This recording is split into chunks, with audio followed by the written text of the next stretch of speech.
Et bonjour tout le monde, je suis très heureux de vous retrouver sur ma chaîne Steph Oliver. Alors nous allons parler donc je suis sur le Canada.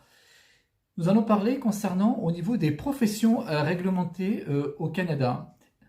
Alors c'est une vidéo qui va durer à peu près une quinzaine de minutes. Donc je vais vous parler un petit peu globalement exactement qu'est-ce que c'est donc les professions réglementées au Canada. Donc les professions réglementées, c'est des professions qui sont malheureusement, enfin elles sont réglementées, mais qui sont dans un système d'ordre professionnel. Donc divers secteurs d'activité, mais pas dans tous.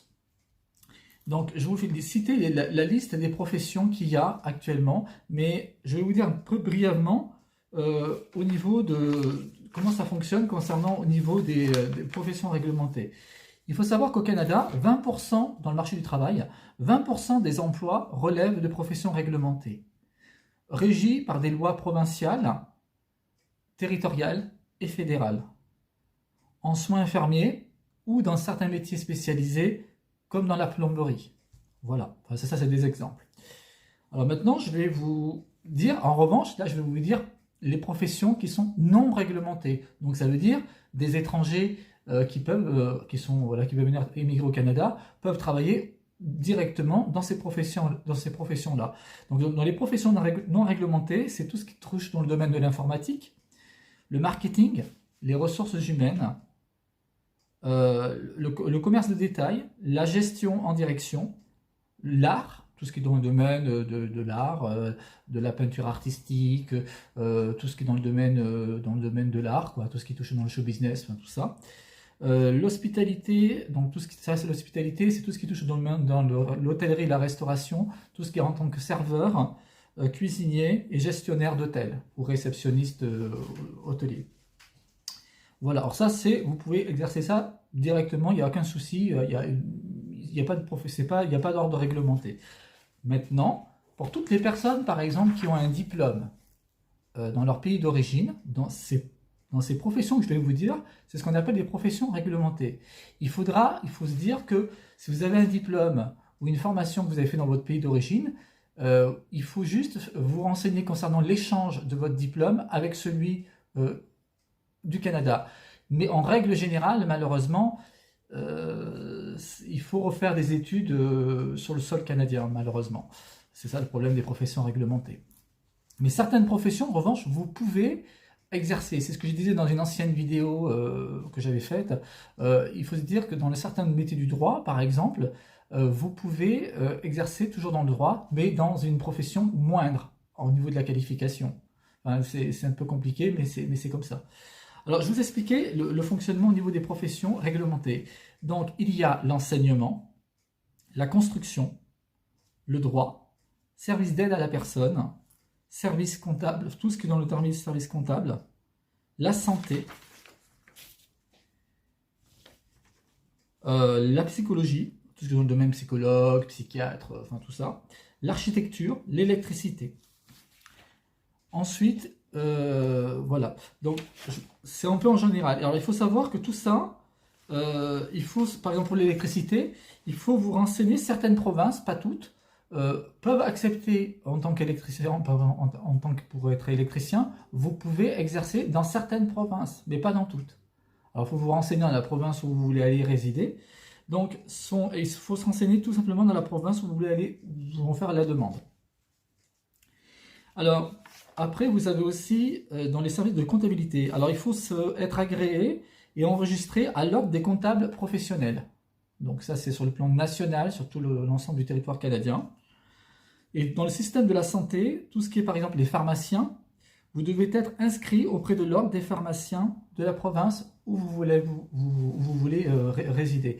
Il faut juste vous enregistrer. Alors il y a peut-être une petite formation à faire, mais vous pourrez dans les prochains mois, après votre arrivée, exercer en tant que pharmacien. Donc c'est assez intéressant.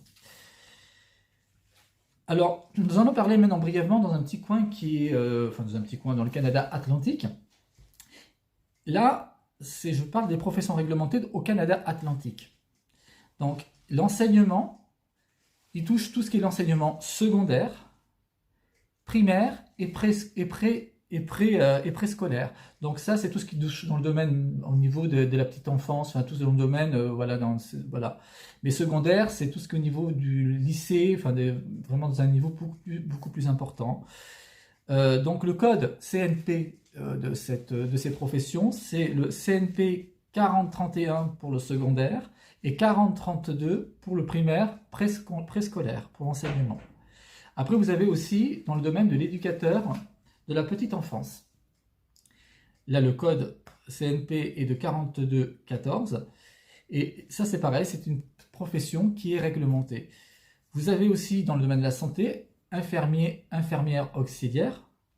Donc là, le code, c'est 3233. Vous avez aussi le travailleur social, c'est le 4152. Et vous avez aussi un vérificateur et comptable. Là, c'est pareil, c'est 1111, le code CNP. Donc ça, c'est pour le Canada Atlantique au niveau des professions réglementées. Voilà, de ce que je vous ai cité. Ensuite, dans ces professions réglementées, il y a deux types de réglementation liées à ces professions réglementées. Donc en un, vous avez des professions d'exercice exclusif. Alors, je regardais un petit peu comme ça brièvement ce qu'il disait par là. Donc c'est une loi qui définit les activités professionnelles qui sont strictement réservées aux membres de l'association professionnelle des ordres des professions. Enfin, c'est assez particulier. Donc là, c'est assez ciblé, c'est assez vraiment, c'est bien cadré tout ça. En deux, vous avez des professions à titre réservé. Alors, c'est des professions qui sont à l'usage exclusif d'un titre donné à une personne. Donc ça, c'est ce que je disais tout à l'heure. Si vous faites par exemple une formation de quelques mois ou d'un an ou 2 ans au Canada, vous rentrez dans ce système-là. Donc il dit qu'il n'est pas membre d'un ordre professionnel réservé, mais vous pouvez en exercer la profession par le droit d'emporter le titre ou de le laisser. Enfin, je ne sais pas trop ce qu'il voulait dire par là. C'est voilà, pour les professions à titre réservé. Mais la première que je disais aux professions d'exercice exclusif, c'est vraiment cadré. Dans la façon comme ils disent, c'est très cadré. Ensuite, je vais parler brièvement des sites que j'ai vus, que je viens de vous parler là.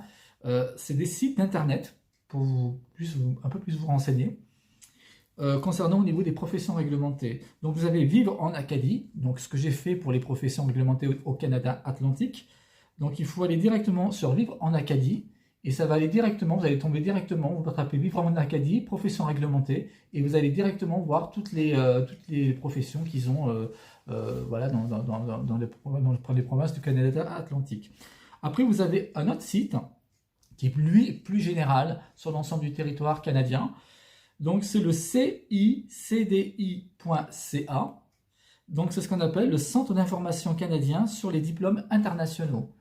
Donc ça c'est intéressant, c'est pour savoir au niveau des échanges des diplômes internationaux, au niveau des diplômes étrangers, est-ce qu'ils sont échangeables ou est-ce qu'il faut refaire des formations sur place. Ce site est vraiment très bien fait, je l'ai regardé pendant une bonne heure et il est vraiment très bien fait et il explique tout. Donc pour les personnes qui ont voilà, des renseignements concernant les professions réglementées, je vous conseille d'aller sur ce site-là. Ensuite, nous avons, plutôt pour la province du Québec, l'Office des professions au Québec. Alors ça c'est pareil, c'est des professions réglementées, mais que sur la province du Québec. Et là, pareil, ils font la même chose comme dans le site précédent que je vous ai parlé, au niveau des reconnaissances des diplômes internationaux. Donc vous voyez, c'est quand même assez particulier le système des professions réglementées. Voilà. Bon, il n'y en a pas des centaines et des centaines de professions. Je pense qu'il doit y en avoir à peu près une cinquantaine à peu près de professions qui sont réglementées au Canada. Et je me souviens, il y avait dans un commentaire que j'avais fait dans une vidéo concernant au niveau des emplois en demande actuellement au Canada, il y avait une personne qui m'avait parlé puis il a fait un commentaire concernant au niveau des emplois liés dans tout ce qui est dans le domaine en tant que peintre. Donc, je pense que, à la longue que j'ai vue, donc peintre, je pense que ça ne doit pas être une profession réglementée. Même si c'est dans le secteur du bâtiment et de la construction, ça reste plutôt dans le domaine de l'art. Donc la peinture, je pense qu'en tant que peintre, il peut exercer tout de suite. Voilà. Donc j'espère que cette vidéo vous a plu. Ouais, j'ai fait une profession, j'ai voulu faire une vidéo sur les professions réglementées parce que je trouve que c'est quand même assez important de faire ça. Voilà, je voulais faire ça. Donc, j'espère que cette vidéo vous a plu. Et donc, la prochaine vidéo donc, je ferai donc, sur le Canada, ça sera sur un thème un peu plus politique. Voilà, j'en dis pas plus. Ça sera un peu sur le plan politique. Alors, je vous souhaite à tous une bonne journée et puis je vous dis à notre vidéo sur le Canada.